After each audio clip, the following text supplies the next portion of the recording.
The time has come to finally review my favourite video game by Naughty Dog. Yo, dudes, the Empire's pretty chill. Maybe you could, join it or something.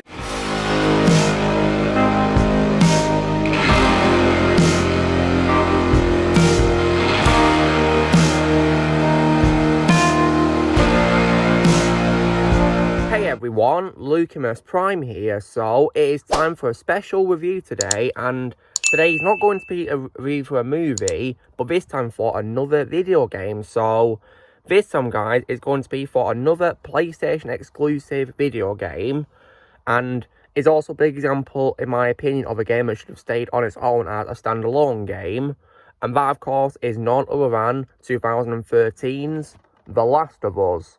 So, when it comes to this game, guys, so how was it made? So development of this game began in 2009, soon after the release of Naughty Dog's previous game, which was Uncharted 2: Among Thieves. And for the first time in the company's history, Naughty Dog split into two teams. While one team developed Uncharted 3: Drake's Deception, the other half developed The Last of Us. The relationship between the two main characters, Joel and Ellie, became a focus, and all of the elements were developed around it. And the actors Troy Baker and Ashley Johnson were hired to portray Joel and Ellie through voice and motion capture. And they assisted the crew with the development of the characters and the story. And the score was composed and performed by Gustavo Santaolalla. And following its announcement in December 2011, the game was widely anticipated. It was released for PlayStation 3 in June 2013 in worldwide on the 14th. It received critical acclaim with praise for its narrative, gameplay, visuals, sound design, score, characterization and depiction of female characters. It became one of the best-selling video games, selling over 1.3 million units in its first week, and 17 million by April 2018. The game won year-end accolades, including multiple Game of the Year awards from several gaming publications, critics, and Game Award ceremonies, and has been ranked as one of the greatest video games ever made. And it received several downloadable content additions, such as a single-player campaign following Ellie and her best friend Riley called The Last of Us Left Behind. And the game also got remastered for PlayStation 4 in July 2014, which is what I have. That's how I played it. Unfortunately, however, they did do a remake of it for PlayStation 5 and for Windows, which is called The Last of Us Part 1. And as far as I'm concerned, that was totally unnecessary. And unfortunately, this game also became a franchise, spawning a sequel, and of course a TV series as well. However, when it comes to my reaction to this game, guys, so back when this game first came out for PlayStation 3 and of course for PlayStation 4, I did not have either of those consoles, but as you guys will know, if you saw my Let's Live episode 94, I got a PlayStation 4, and one of the first games I got was this. So after I played some other games before, I played this game, and I gotta say that I absolutely adore this game. And because it is technically a PlayStation 3 game, I'd probably regard it as my favourite PS3 game of all time. And I think it's just an absolute masterpiece, and is, in my opinion, Naughty Dog's best game. And while I did lose respect for them after, of course, what happened with the horrendous sequel, which I flat out refuse to play, guys. And I know what happens in it because I've heard about it, and I flat out refuse to play it. I will say that this would have to be their best game, to be completely honest. So, what is a video game about? So in this game, you of course play as the character Joel, who is a smuggler tasked with escorting a teenage girl, Ellie, across a post-apocalyptic United States. And it's played from a third-person perspective, where you can use firearms and improvised weapons, and you can use stealth to defend against hostile humans and cannibalistic creatures infected by a mutated fungus, which of course is Cordyceps. So, when it comes to what I think is great about this game, guys, so I've already talked about the two main leads of this, which of course are Joel and Ellie. So, Joel is one of my favourite video game protagonists of all time. And also, easily, in my opinion, the best role I've seen from Troy Baker. Troy Baker is an amazing voice actor, guys, one of my favourites, and I regard Joel as being his best performance I've seen, in my opinion. I think he was born to play that role, and I think he really did a real incredible job playing Joel in this. Just an absolutely amazing performance. He made him such a great, badass, and likeable character. I really love Joel. And I also, as well, definitely loved Ellie in this, who, of course, is played by Ashley Johnson. And like with Joel, I regard Ellie as my favourite role of Ashley Johnson. And I think her performance was absolutely amazing. And I think she gave such an amazing performance in this game. Really great job with playing Ellie. And she's also as well my favourite female protagonist in a video game as well of all time, guys, because she's very likeable and just so much fun to watch when I'm playing this game. She's such a great character, and I really love seeing her in the game.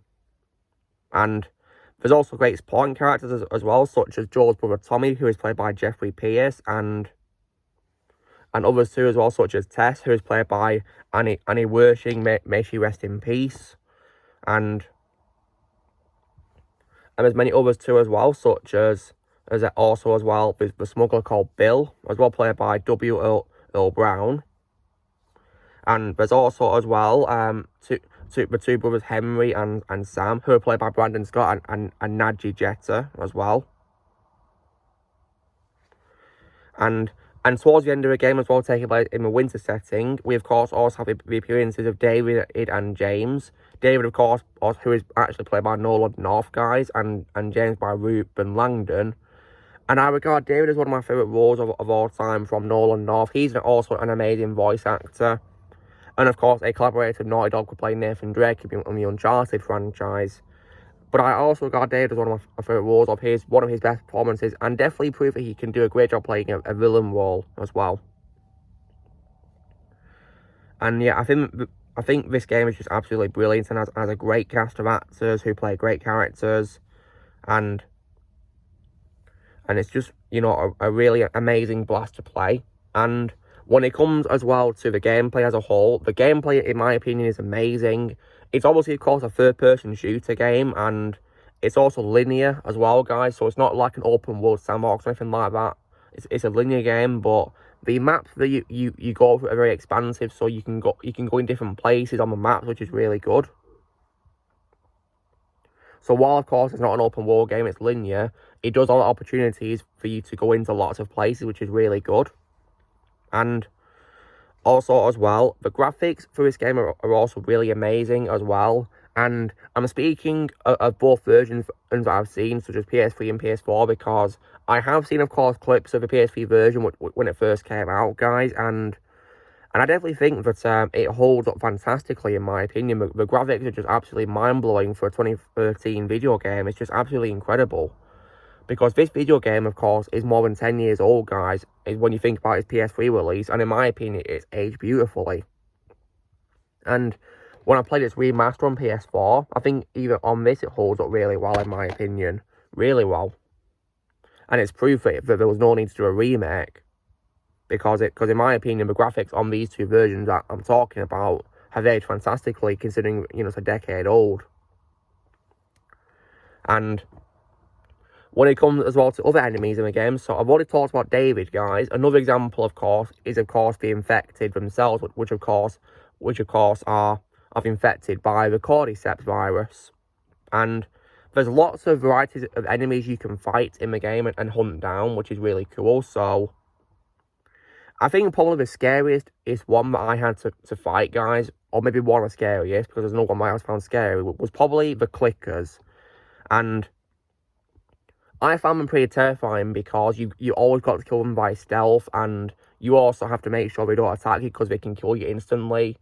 And the noises they make are also pretty terrifying, you know, that noise is just frightening, really. Like, I never thought I'd be terrified of like a clicking sound in a video game, goodness me. And another thing as well that I also find scary in this game is also as well the bloaters.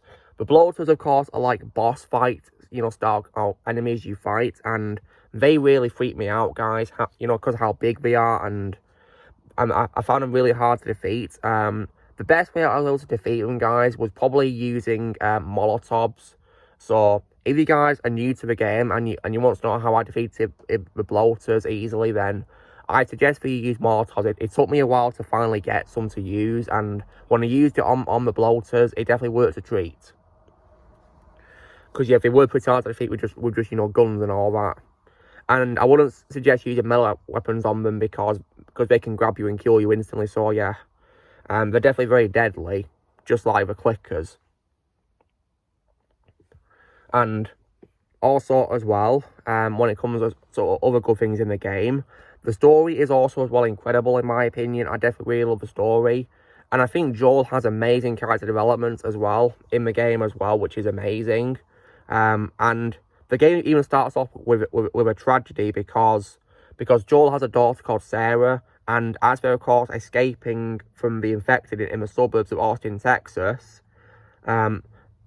Sarah is unfortunately shot by a soldier and she dies in Joel's arms, which is definitely a very emotional and heartbreaking start to the game in my opinion.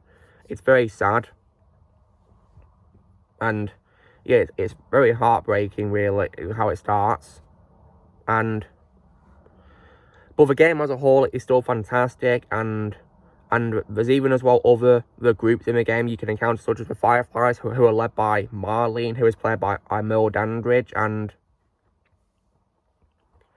yeah, the world building in this game is really incredible in my opinion. They did a really great job with it in my opinion, and the puzzles in the game are also pretty fun to solve as well. It took me a bit of time to solve them, but it's a fun experience for having to do them. And I think they did a very good job with it. And when it comes to my favourite moments in the game, guys, it's probably, in my opinion, the hospital fight scene, because it made Joel be an absolute badass, and he was able to fight his way through to the operating table where he saved Ellie. And because obviously, guys, she's immune to the virus, basically, so she can't be infected, because they want to produce a vaccine for it. But in order to produce a vaccine, the Fireflies have to remove the infected part of Ellie's brain, which would unfortunately kill her, so Joel was able to save her. And then, of course, we got a pretty, we got a conversation with Marlene, which was also full of tension, and it was still, just an amazing sequence in my opinion. The entire hospital sequence was just, mind-blowing in my opinion. Like, it was just really intense, and I had a really lot of fun playing this. Now, you guys are probably wondering, what was my experience like with collecting trophies? Well, guys, at the time of this recording, according to, of course, my trophy list, I've only got 2 trophies for this game. 2 bronze ones, because when I look at, of course, the trophies which you can get, many of them look really hard to get, such as ones involving in the difficulty, for example, and all that. And I don't really tend to do trophies involving difficulty, to be honest, because that will make it a lot harder for me, really. But nonetheless, though, I played this game just for pure enjoyment, really, to be honest. I didn't really care about trophies. I only played this game just for pure enjoyment, and it was a lot of fun. And if you guys would ask me, will I go back to it to get a platinum? I don't think so, because I don't want to, play on a hard difficulty for a platinum. No chance. And there's also probably some parts that I missed as well, of course, with regards to some trophies too. So there's also that as well. But it was still, an amazing experience, and I do, of course, regard it as one of the greatest video games I've ever played in my life. Just an absolute masterpiece. And also, as I talked about at the start of the video when talking about how this game unfortunately spawned a franchise, even though in my opinion there was no need at all. Because it just ends on a note of Joel and Ellie, of course, escaping the Fireflies. And of course, and Joel, of course, saying that his story about the Fireflies is true on the outskirts of Tommy's settlement. So, as far as I'm concerned, guys, was no need to do anything else after this, because this game, as far as I'm concerned, was perfect on its own. Just one game alone to me. Just one. And when it comes, of course, to this franchise, if you guys were to ask me if I'm going to be playing a sequel, the answer to that is no. Absolutely not. There is no way I'm ever going to touch that sequel. I flat out refuse to, because I know what happens, guys, thanks to YouTubers I've watched, and it makes me even more glad I never got the game and I never will get it. And I know what happens, guys. I was very appalled and heartbroken at how the game went in that direction. I couldn't believe it at all. Like, can you guys believe they went from this masterpiece to whatever the hell came after it in 2020? Like, wow. So yeah, when I heard about what happened in the game, guys, I refused to get it. I'd only play this game, just this. And there is also, as well, no way I'm ever going to watch the HBO live-action series either, because I've not heard good things about it, guys. I've watched people's reviews for it, and it makes me even less interested to watch it, and even more glad that I skipped it. And I see no reason why I should watch it at all. Like, it doesn't sound like it's worth my time at all. So, yeah, I'm not going to play a sequel or watch a show, guys. In the future, I will check out the fan films of The Last of Us, though, which I've heard great things about, though. I'd have to give those a watch, and I do know that they also didn't like the second game, and they're going to make their own follow-up to their fan film, of course, based on the game. So I'll definitely give them a watch, because the fact that it's made by fans of the game is proof that they care about it, of course. It's a shame the same companies have a Naughty Dog. And also, guys, if I ever do get a PlayStation 5, I don't plan to play a remake either, because yeah, like with the sequel and the show, I don't see the point, because it's literally just the same as the original game, isn't it, really? So the only thing they've done is, like, they've changed the graphics and stuff like that, really. And so I just don't see the point in, you know, like, playing it, and just because they've changed the characters and all that, the design of them, pretty much. And the fact they called it Part 1 is also, in my opinion, stupid, because that's not even what the game was called. Like, and I, of course, like to pretend that there is no Part 2. There's only one part, which is this. Just one game alone. Just one.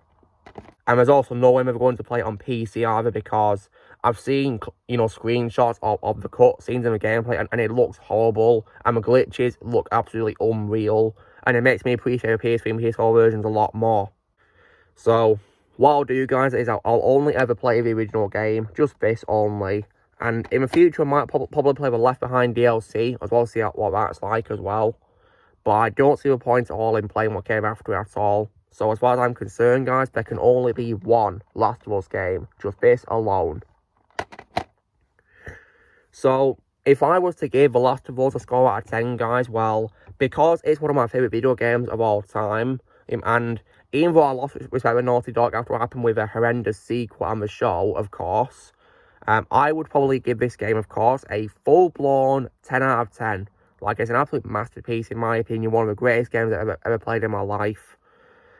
So, and as far as I'm concerned, it's the only game in this franchise to me. This franchise is only one game. So, yeah. So, guys, this is me doing my review for The Last of Us, the 2013 video game. So, you know, drill, guys, be sure to give this video a like. Also, be sure to let me know in the comments what you guys think of The Last of Us. If you've played it, let me know in the comments below what you think of it. Also, be sure to join Team Prime by pressing subscribe on videos coming in the future. If you'd like to be a member, you can start on using a piece of or description, and I'll see you all later.